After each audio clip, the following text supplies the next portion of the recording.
This is exciting. Good morning. Congratulations, Swarthmore class of 2019. Thanks to President Smith and Swarthmore College community for this immense honor. Swarthmore was vital to forming me into who I am today, so it's really special to be back. As a student, I held the intellects of my peers and professors in high regard. I know that you all have maintained the rigorous academic standards, so to get this recognition is a big deal to me. I graduated 15 years ago with a double major in biology and studio art. To add to the spectrum of emotions that comes with finishing college, I was abandoning my long-time aspiration to become a medical doctor in favor of pursuing a career in painting, much to the chagrin of my Nigerian parents.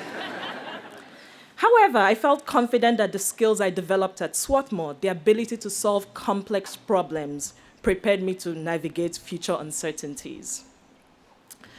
Before Swarthmore, whenever I thought of an artist, the word starving was never far behind in my mind.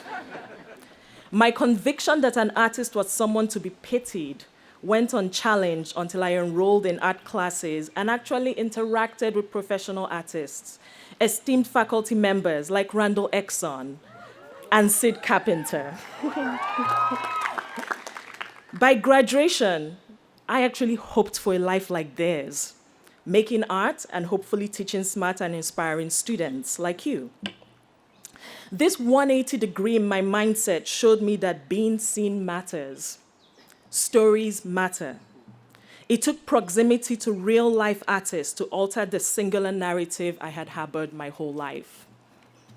The late Nigerian author Chinua Achebe called for Africans to take charge of telling their own stories.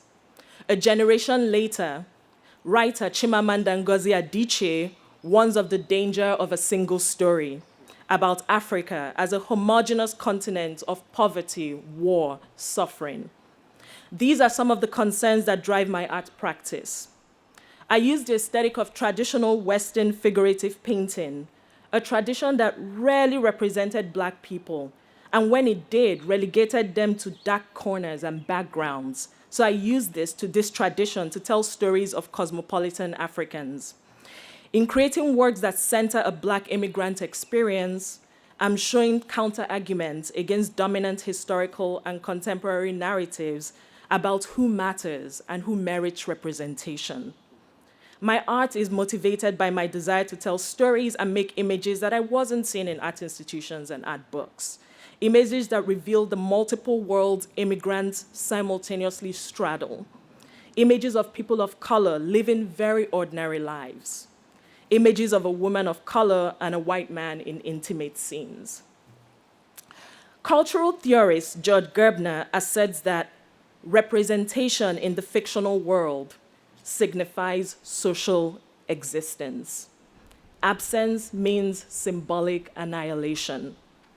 According to Gerbner's logic, representation, especially complex multidimensional representation from African artists, matters a great deal because it stakes a claim on our existence. It asserts our humanity, which is oftentimes denied.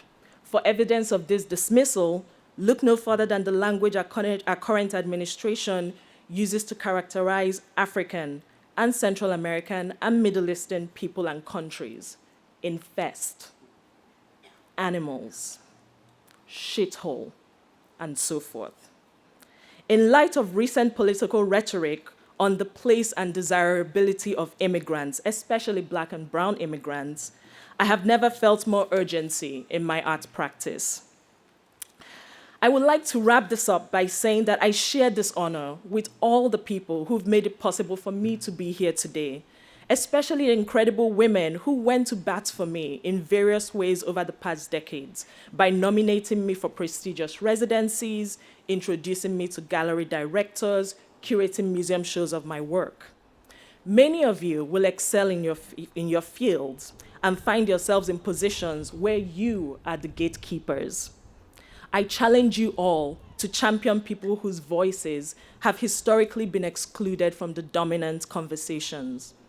Women, LGBTQs, immigrants, people of color, people with disabilities, etc.